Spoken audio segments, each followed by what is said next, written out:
Dude, I forgot how dumb that show is. Still somehow better than season 1 though. I'm throwing shade, I swear.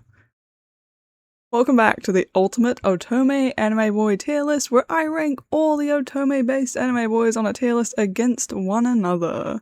Here's how it works. I rank all the boys from S to F based solely on their anime character portrayal, from the perspective of, if I was the MC, picking my endgame at the end of the story.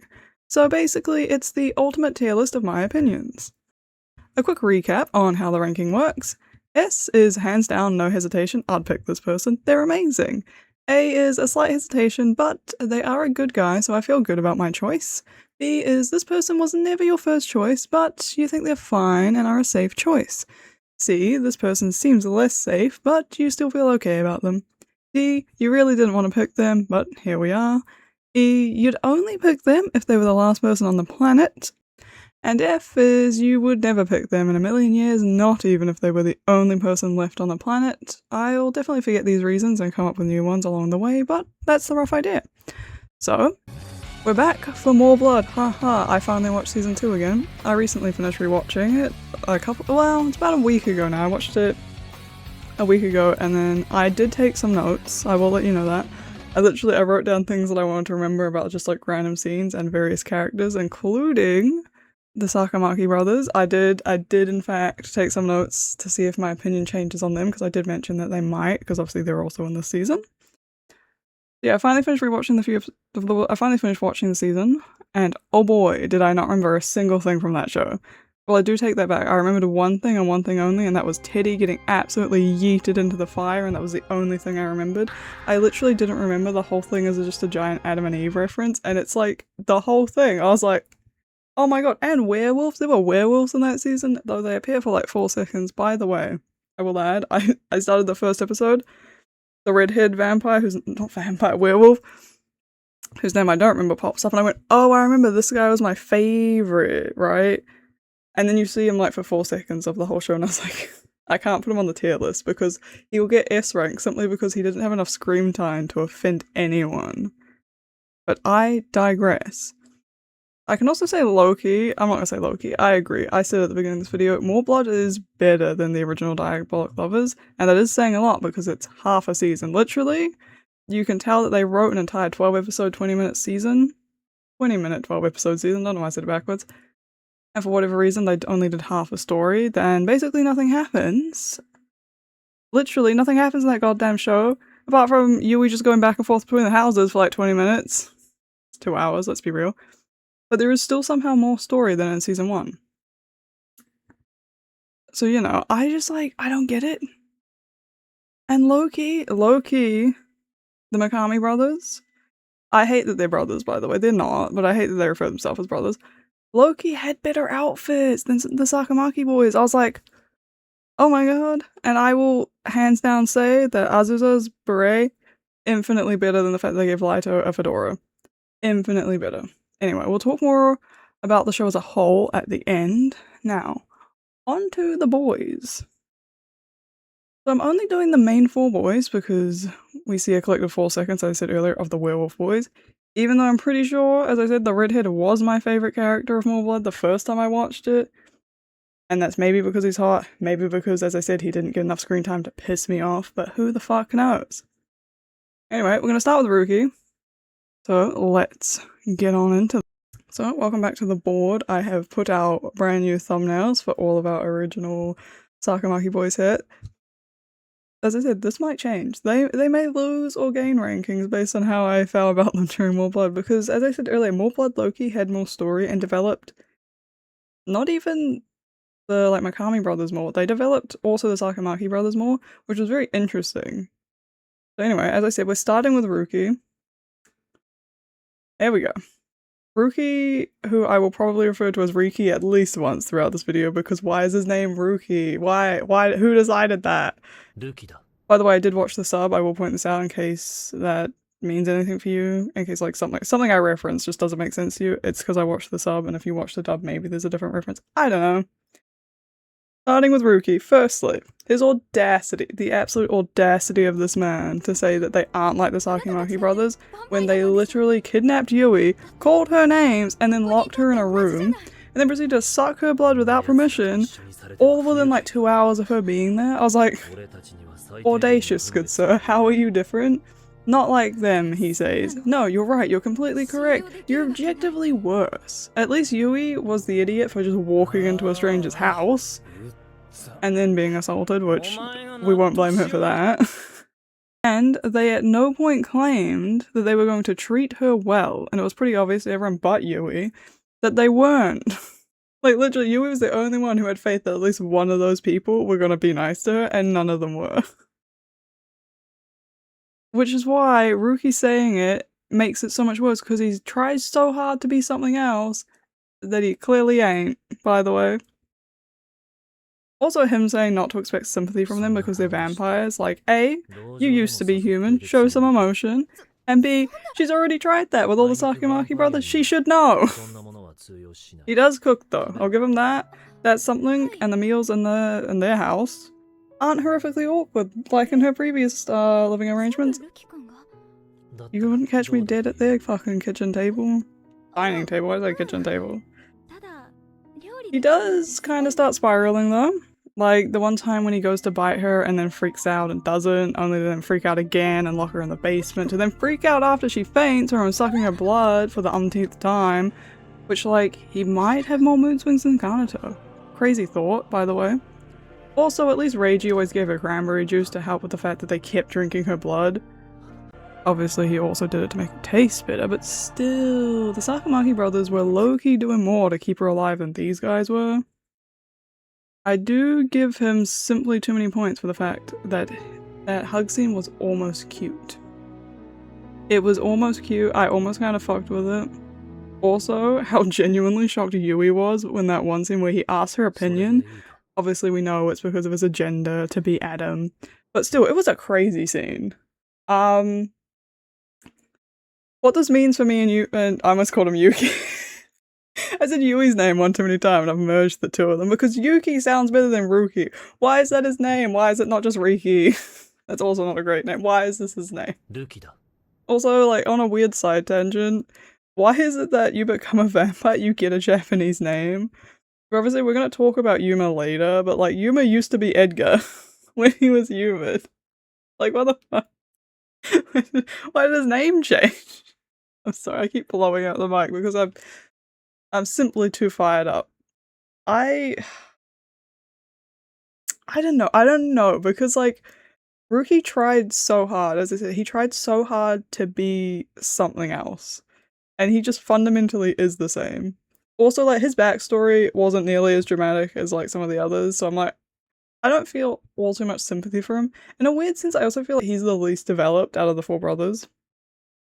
I don't know if it's just a part of me that's like, he's obviously clearly meant to be more like the Ayato of their family. That makes me want to not rank him any higher than Ayato. I don't know why the fuck I put Laito in C. I feel like that was a mistake and he might get moved, but he does make me laugh. I just think I can't give Ruki any higher because he is kind of just you know, like, at no point did I like him very much, apart from that the hug. The hug was cool. I was like, oh my god. Genuine affection in my weird-ass anime? Who would have thunk it? We'll leave him there for now, and we're gonna move on to Asuza. Okay. He is low-key my favorite, which might say a lot about me, but, you know, move on. But also, why does he talk like that? Why is this man part zombie as well as part vampire? It's kind of fun, but imagine having a full-length, like, hour-long conversation with this guy. You'd probably want to die. Like, legitimately. He does have a cool knife collection, though. That is legitimately a point that I wrote down about him. Knife collection. Anyway. Take from that what you mean. Also, he is fully a masochist. If this ad points for you, it might also take points away. I'm not telling you what it does for me, so once again, take that as you will. He is fundamentally the best character in this entire show because he fully acknowledged and accepted that Yui didn't want to be stabbed, which is a wild sentence, by the way. But you know, we'll continue. Well, he fully accepted it, and when she resisted, he acknowledged that and went, oh, you're resisting?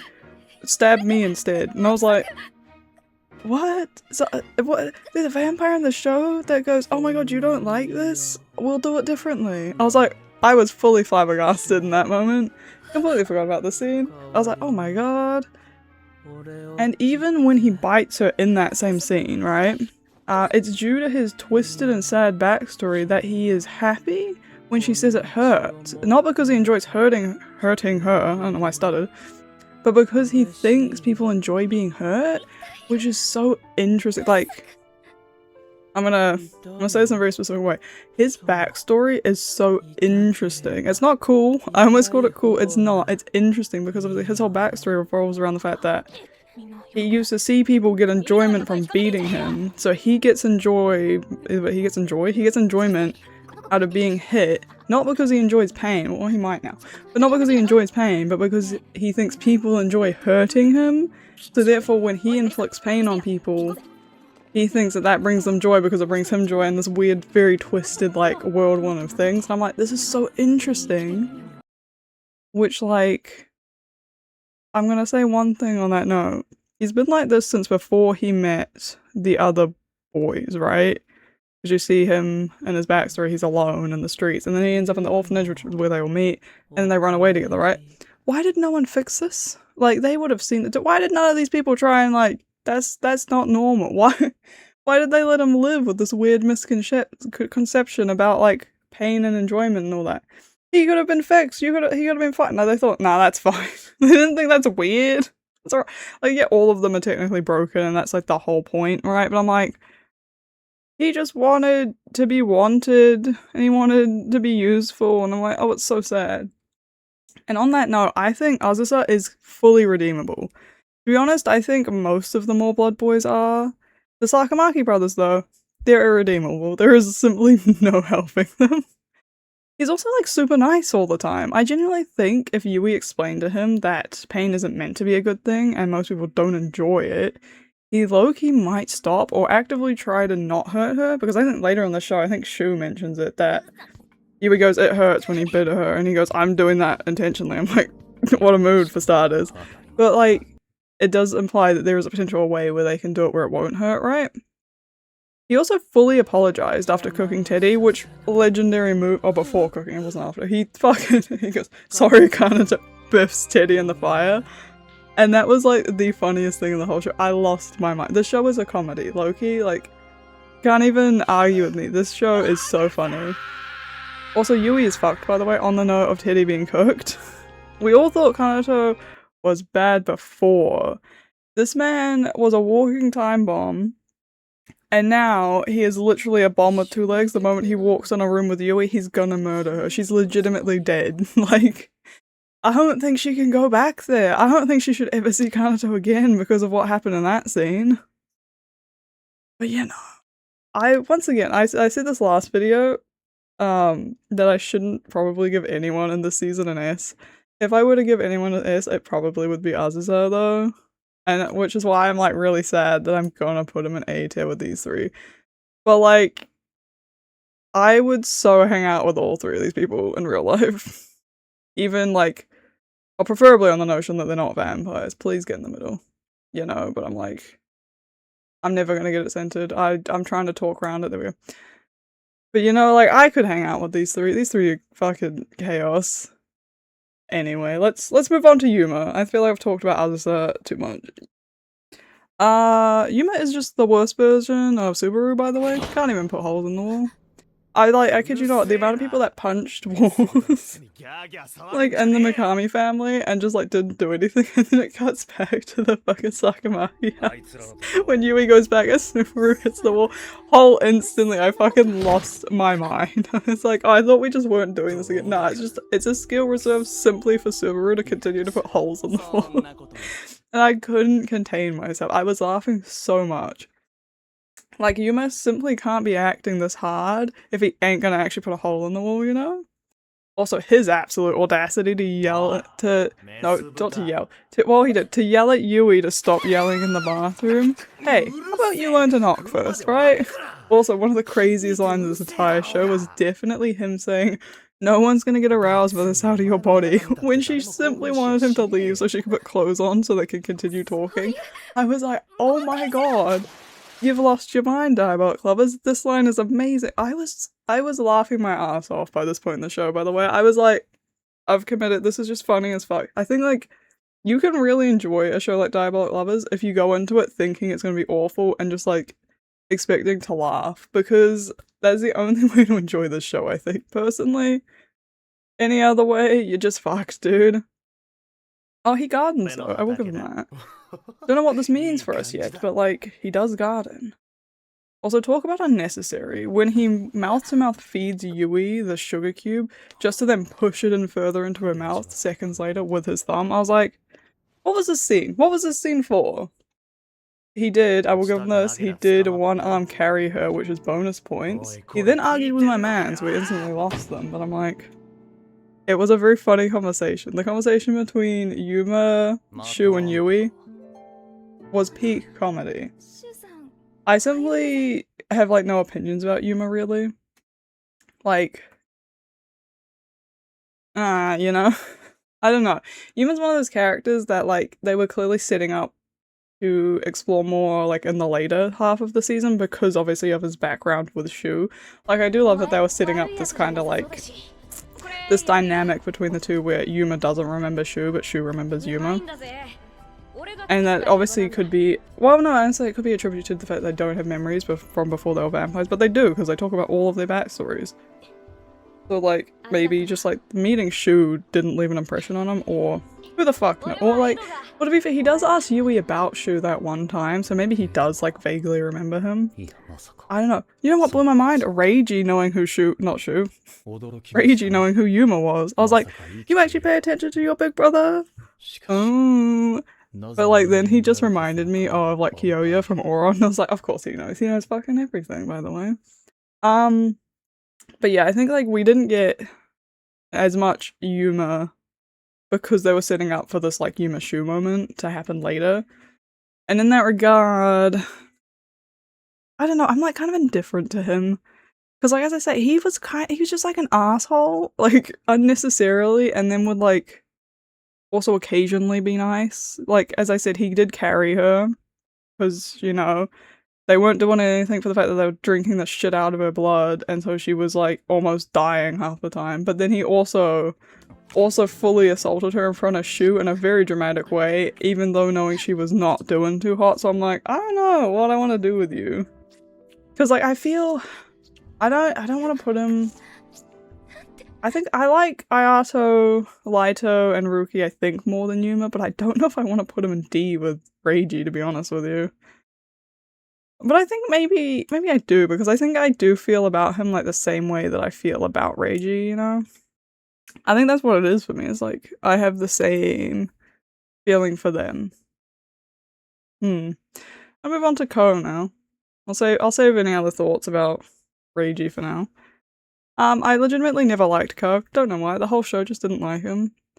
Also, oh, I didn't even mention it with Yuma, and one of the reasons why I can never like Yuma too much is because he calls her a sow or a so, however you pronounce it, I can't remember. So that, it's a cow, just call her a cow for starters. And I was like, whoa, are we okay? And to that, the reason I've brought that up is because the first note I have about Kou is that he calls her masochistic kitten, which by the way made me laugh so fucking much because how you pronounce that in Japanese also just sounds amazing, by the way. And hands down, that is what Silas should have called the MC during the last fucking banner. We all saw it, we all know why. Rude of them to assume she is a masochist though. She may have zero survival instincts, but that does not mean she's into it.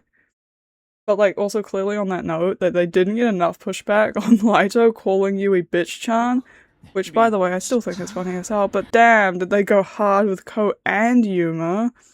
As well as, I think it's Yuki not Yuki, I keep calling him Yuki. I think it was mainly Ruki who calls her livestock, which, whoa, serif of the end, who? That's all I thought about anytime he said it, by the way. So, not like the Sakamai brothers who only call her prey, no, we call her livestock in this house. Which I don't think feels any better, by the way. Prey, well, No, I think Prey feels better for some reason. I don't know why, but it does. I also completely forgot that not Lito. I hate that their names are all so similar. That Ayato calls Yui Pancake, which I also think is the best nickname because it is totally offensive, but it's also like the least offensive, depending on who you ask. Well, let's say actually no, it's totally offensive, probably the least degrading, I guess. But back to Kou. He did bring her flowers, and that was kinda cute. He did end up destroying them though, because he has a sad and twisted backstory. Who would have thought it with all these boys? Which, like, to be honest with you, I shouldn't say this, I love Kou's backstory. It's so good. It's so interesting. Like, Asuza's is a really cool backstory for, like, a masochistic character, right? Like, it's so interesting, and it's like, oh, that makes so much sense for you to end up like this. Kou's one is so interesting in the fact that I love the story of, like, ignore the semantics and how, like, it's quite illogical, of, like, him being born in the sewers and having this dream, like, looking up at the manhole at this bright light, you know, about wanting to join that society, and then, like, getting there and realizing, oh, it's just as fucked as my life in the sewer, if not worse, right? But, like, I just love his backstory is, like, his give and take analogy, right, of everything you give, you must then give something back. Or everything you take, you must then give something back, right?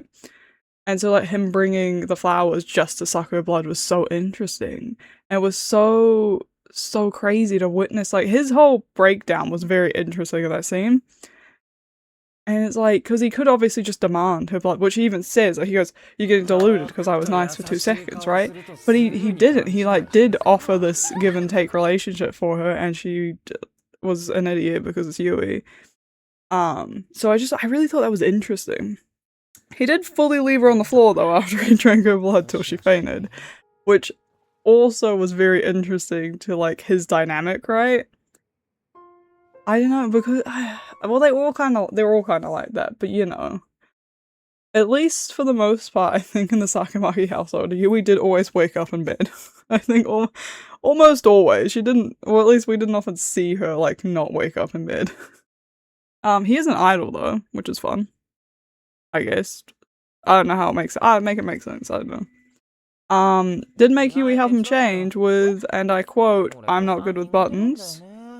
So that was an interesting one. They did also then platonically sleep together, which, like, you know, okay. I think it's the first time she slept in the same bed as any of the characters in this whole show. I might be mistaken. She often wakes up to having them just sitting on the edge of her bed, talk about the beginning of this season as well. That 3-way, fascinating.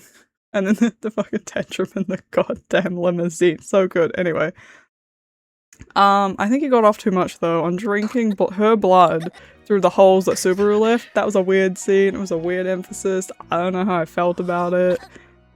I think it was really interesting, right, to, like, witness all these characters because they all have weird traits that, like, reflect, or, like, a weird combination of, like, the traits of the Sakamaki brothers. Because I think between, like, okay, you would assume Asuza is, like, meant to be the Kanato of their family, but I low-key feel like Kou is, because he does, obviously, when he has this, like, give and take moment, he flips switches so quickly, he goes through such a big mood swing like Kanato used to, that I was like, oh no, maybe that's why I don't like him. I'm gonna give him E tier. I just, like, couldn't get behind his character. I just, like, for the love of God, I could not. I had it, I lost it, there we go. Like, legitimately, I just hate him.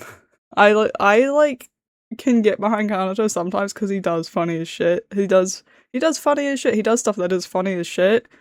I just don't think I can get behind Kou. I don't know why. Okay, so I did say I would revisit the Sakamaki brothers too, because they are still in season 2, and here are some notes that I took. So when Yui first goes missing, Shu of all people, just saying that he knows she's gonna come back was such a good scene. I was like, what happened in between season 1 and season 2 that, like, Shu was low-key presenting as endgame? By the way, this whole season, very Shu-orientated. I was like, are we getting rid of Ayato? The only difference is obviously Ayato is the one who goes and gets her and brings her home. And she was just like, she'll come back eventually. So good. His line of just like, she'll come back. And then Rage is just going, if you say so. Also, side tangent, couldn't they have given her a new outfit in the beginning of the show? Like, I know she gets one near the end, but like, she moves into their house. She could have started with a new outfit. They had the perfect opportunity to fit her out in something new just right then and there, and they didn't. I also have to add that the Mukami brothers' house, uglier house. The Sakamai house is way better looking. Like, what were they thinking with all those wall colors? All their bedroom colors? Not all of them. I think specifically Ruki's and or someone else. It might be Kou's. Awful, awful color of the room. I was like, who decided this? I will admit, I do fully love Subaru asking Yui if she went to their house on her own choice. And like, bitch, respond! Answer the question! The answer's no! No, you didn't! Even if she wanted to stay because she low-key became friends with them and was like sympathizing with their backstories and stuff, they weren't treating her better. You know, like, they weren't treating her like completely like a walking meal like the Sakamaki brothers did. But they did still kidnap you and explain that. Like, what? If you explain it, you ensure your future safety when you inevitably get shipped back to their house and then have to deal with all their wild-ass mood swings. It was just, like, crazy. And then, like, what? She does low-key inevitably explain it. Well, no, it wasn't inevitably. I think she does it before, right? She tries to explain it to Reiji. Reiji didn't give a shit. But I'm like, why did you not say anything to Subaru? Subaru has, like, been the nicest to you in that entire house. He gave you a knife in the last season to go stab people. Explain yourself! Also, speaking of, like, the difference in, like, characters, you know, like, attitudes between season 1 and season 2, I am so morbidly curious about what Yui's day-to-day was between the two seasons, like, living in the Sakamaki household. Because, like, she seems so used to them all now, and they do, like, treat her differently, so I'm like, what happened? I'm so desperate to know! Subaru, like, asking her if it was her choice, she did try to explain it to Reiji, who just fully did not give a fuck, and that was so funny, and it made me like him more. And, like, Reiji low-key never cared for her, so I'm glad the show wasn't, like, trying to just, like, yeah, he cares now! Also, Kanata in that scene going, I'm displeased, made me fucking die. I was like, oh my god, I love Kanata. Why do I secretly love this kid? why do I secretly love this? I think I just, like, have this morbid curiosity that I'm like, I want to see them get worse, you know? Like, I don't ever want these characters to be redeemed and to be, like, good characters. Well, they're good characters, fundamentally, right? But I want to see them become good people, right? And I'm like, keep being in the dirt. It's so good. I will say, I am still proud of Shu for actually noticing she was missing. I also love the scene where he just, like, he's lying on the floor, or he's sitting on the floor and goes, I noticed you were missing. That's all he says. I was like, I'm glad you noticed. She lived in your house. What? Also, they fully keep going on about her switching sides as if either side had ever given her a chance to choose. And they can't even act like they think she's smart enough to even think about switching sides. Do we remember her sad attempts to leave in season 1? Like, what were they even on?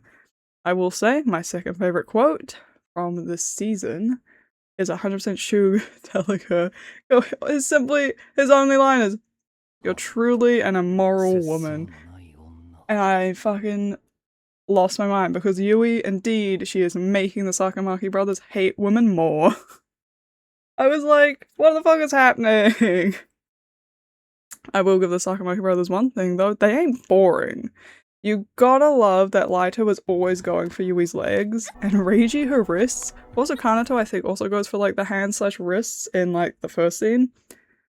And the More Blood boys, they were always just like neck and shoulders. Like, I think it was Ayato in season 1 who fully just bit her tits.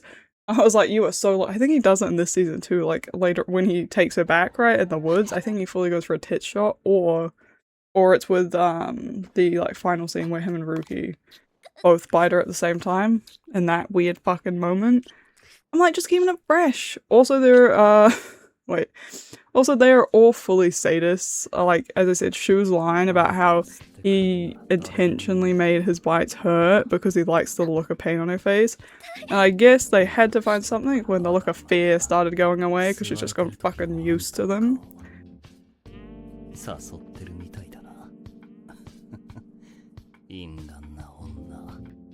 On my final note on the Sakamaki brothers is that the whole scene with Shu, which ends with him calling her a slut, was so out of left field but so valid.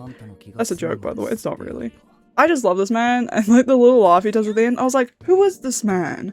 When did he start like actually caring? Like who? What? Like, does he like Yui now? Like, what? Who is this man? And why do we not get to see him develop into this man? I was so sad. Because, like, that whole conversation, I think it's the same conversation where he... It's not the truly immoral woman. He mentions, like, the look of fear. Oh, not the look of fear, the look of pain on her face when he bites her. He also fully bites her finger in that scene, which I'm like, could you fundamentally suck blood out of people's fingers? Like, your fangs wouldn't really go... You'd hit the bone very easily. Anyway, I was like, the semantics of this season were just, like, all over the show. I do want to mention that, like... I think I have mentioned this before. The Mukami brothers are just, like, way more developed. And, like, way better, like, characters than the Sakamaki brothers. Because, like, the Sakamaki brothers... are all like, they have their trope, right? Like, Shu's the quiet one, Reiji's the fucking tsundere, Kanato's the just fucking nuts one, Ayato's clearly the fun one, Laito's the, like, the fuckboy one, Subaru's the angsty one, you know, they all have their tropes, but they all are, like, the same character type, realistically, because it's all like, I have some trauma with my mom, therefore I hate women. That's it. Whereas with the Mukami brothers, it's all, like, different. They all have very different backstories that have given them this very different personality. Like, obviously, Asuza's is, I used to get beat up all the time and people enjoyed beating me up, so I enjoy having pain inflicted on me because I think it brings people joy. And now he's just, like, an absolute weirdo. And, like, Kou's obviously backstory where when he got taken to the orphanage, they used to give him lots of things and then sexually assault him by the seams of things because what the fuck is happening in this show and why can't we leave children alone? You know, so it's like, well, they all have these backstories that give them such depth that, like, the Sakamaki brothers just don't fucking have. Like, I think the only one would be Subaru, because his is, like, so drastically different in comparison to the others, of his mum being in, like, such a shit situation and being like, please just kill me, and then him, I think, actually doing it, like, he's fucked up, and he's, like, almost justifiably so, and I'm like, oh my god. So I'm just like, season 2 is, like, low-key so much better. And as I said, season 2 develops the Sakamaki brothers. I don't know what I almost called them. It develops them as well. Like, they all have slight, like, further additions to their characters. Like, Kanato's, like, freak out right near the end. Obviously, like, he freaks out, like, the whole season about Yui leaving. And he low-key has the whole, like, you like me the most moment. And then obviously Asuza cooks Teddy.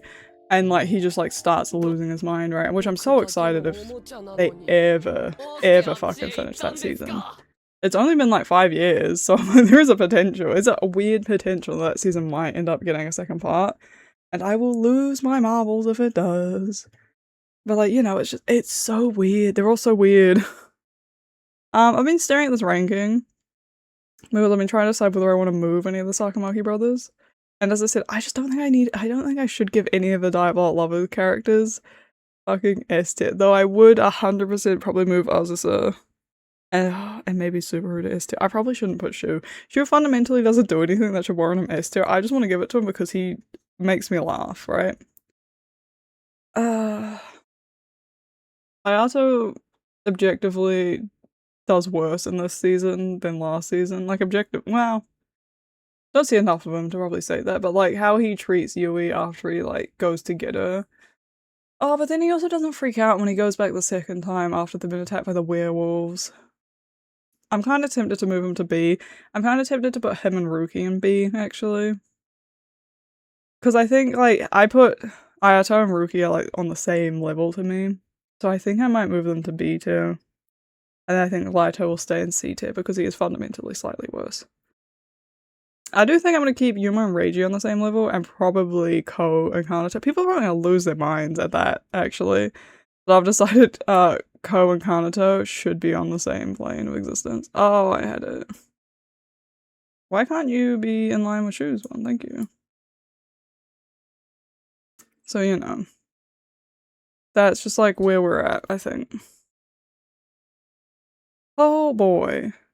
I low-key... This video is going to take me a hot minute to edit in comparison to the last one, because actually you would have seen by this point in the video, I went and got all the fun clips of, like, the dumb things I was mentioning. because I thought, as I said, like, this is only a 2-hour long show. It's the length of a decent length movie, right? So I did binge watch it in just 2 hours. And literally, why does like nothing happen in that show? Like, here's the plot: Diabolik Lovers More Blood. Yui gets kidnapped by 4 guys she's never met. She then gets to meet them all. She goes to school. Everyone bitches that she left the house. Ayato comes for it, takes her home. She gets bitched at some more at home. Oh, you know what I haven't mentioned? I will mention in a moment. She gets bitched at more at home. They come for her again because werewolves attacked their house. Why? Because she didn't do anything, by the way. Because, like, I figured that they were coming because Ruki would need blood to recover, right? That's what I assumed. He didn't bite her. Nor did she just, like, force feed him blood that time. She just went there to sit by his bed and go, I'm here now. Because then she goes back, right? And then they're talking about the werewolves, and Ayato shows up, and then they go, we should all fight them together. And Ayato goes, sure, and then the season ends. I was like, I completely forgot they didn't fight the damn werewolves. I was like, oh my god, what is this show? Other thing I forgot to mention is, one, something that almost made me like Reiji more than I do like him, was, I fucking lost my mind at Reiji this whole season. She obviously comes back, and Reiji's like, I want to chat to you, come meet me in the living room, right? And she's like, okay, so she comes down, and he's like, asks like what she learned about the Mukami brothers, right? And for A, she's slow. And he's like, wow, you're useless. What did I expect? And then she's like, oh, the Adam and Eve thing, right? And he's like, huh. He goes, that's it? Wow, that's it. Okay. You know? And then, like, she's trying to ask him questions about, like, what does it mean? And yada yada. And then everyone interrupts, right? So she doesn't get through. Which, by the way, Reiji was 100% just ignoring her. And, like, everyone else showing up was just a convenient excuse for him to not deal with her. So then when she later on goes to his room, which for starters, I love that she knocks. She's the only person who knocks. Blew my mind when he said, sure, you can come in. I was like, I half expected him to tell you to go away. And then she obviously comes in, and then she like asks about it some more, and he goes, you don't need to know that. And I was like, I knew you were gonna fucking say that. And like, he's right, sure, I guess. She's too dumb to acknowledge it. Which, to be fair, if she hasn't figured it out on her own by now, she's an idiot anyway. Like, Adam and Eve is part of the Bible. This was a religious lady. You gotta have some brain power at this point. Obviously, different context. But, like, clearly you could have slightly more of a functional conversation with any of these people if you kind of just mention the fact that you know what Adam and Eve is anyway. And then he obviously bites her. But, like, him just fully going, you don't need to know. I was like, I fucking love you. I don't love him that much, but I was like, he gets so many more brownie points. I think the problem was that, like, Reiji and Kanato both earned a lot more, like, personal brownie points from me during this season because they're just, like, chaos. But, like, so did Shu and Subaru. The only person who didn't really earn points is Laito because he was kind of just there. I will say, there's a screen recording of it so I can mention it. Him fully, like, when she comes back, talking about how, like, imagining what the Mukami brothers did to her turns him on. I was like, I didn't realize you were a freak like that, but it makes sense because he's, like, been way too down to, like, suck her blood with all of his brothers. Way too down. Also, what does he say in the beginning? When they're in the car, I can't remember what his line is, but that's when Subaru calls him a pervert. It's like, that blew my mind too. I was like, Subaru? You for real? Like, I was like, you're not at all wrong, but I just never thought anyone would call him out. I have that recording too, so I'll play that at some point. But I was just like, I lost my mind. It was so funny. That whole car scene, hilarious, by the way. Anyway, I think that's it. I don't know who we're gonna do next, to be honest with you. Out of, like, all of the people we have left, I have, like, all of them left. That was a weird statement. I'm dreading this one, so I might have to get this out of the way. That's gonna be such a long video, since I talk simply too much about it. Well, I say that, but also, 12 episode season, I think it's 12 episodes. The OVAs, I did forget about those. I'm not gonna lie to you, I don't remember the OVAs. Like, I've heard people reference them recently, and, like, I have watched them, right? Because I remember, maybe I haven't watched all of them, maybe it's from, I apparently blacked out all the really bad parts about that because I don't remember them. I just remember, like, the premise of a lot of them, like the Christmas one where they go skiing. Anyway, I don't remember any of the bad things that happen. I remember something bad does happen, but I don't remember what it was. But in that same regard, obviously, because there's 13 of them, they only develop a few of them. And for the most part, the rest of them are just background characters. So that would be objectively less to talk about for each of the characters, so. I also just realized this thumbnail doesn't have all of them.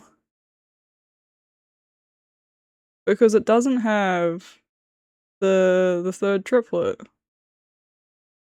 I think is that the only person missing? 1, 2, 3, 4, 5, 6, 7, 8, 9, 10, 11. Oh, there's 2. Oh, it doesn't have the trans brother. / sister. They refer to themselves as a brother in the show. I don't know. How interesting. More interesting than I just noticed that. Anyway, I have no idea what I'm gonna do next. We'll see. I will catch you all later. Feel free to recommend what you'd want me to do next. I might do Dance with Devils, actually. I fucking hate Dance with Devils. I can shit on that too much. Or Amnesia, because I keep mentioning that I fucking don't remember anything about that show. This one will be simply too many S tiers, so I don't know if I should do that yet, because I fucking love so many of the characters of this show. They will all be, like, on the top end, where, like, these 3 are simply more on the low end. I don't know, we'll see. I don't know who's gonna be our first F tier. Also, say who you think it'll be down below, because it hasn't been Kanata. As I said, all these people might get rejected at some point, right? Simply because, as, like, I put more people on the list, and it's like, I'm judging them against each other, like what just happened with, like, the fact that I consider Ruki and Ayato the same, but I don't consider Ruki the same level as Laito, hence why they got bumped. So that'll probably happen a lot, and it'll be interesting. Also, we might get to the point where we start, like, actually arranging them within the list as well, which would probably see these 2 be swapped, to be honest. I don't know if he goes higher than Shu, though. Shu might hold top A position his entire time on this list. Anyway, I should stop now. I'm gonna edit this video, it's gonna take me so fucking long. Like, I got about 12 hours till this video comes out. If this video is late, just know 12 hours wasn't enough to edit it. No, I probably won't be editing it for the full 12 hours. That's ridiculous. Anyway, I'll catch you all later. Bye bye for now.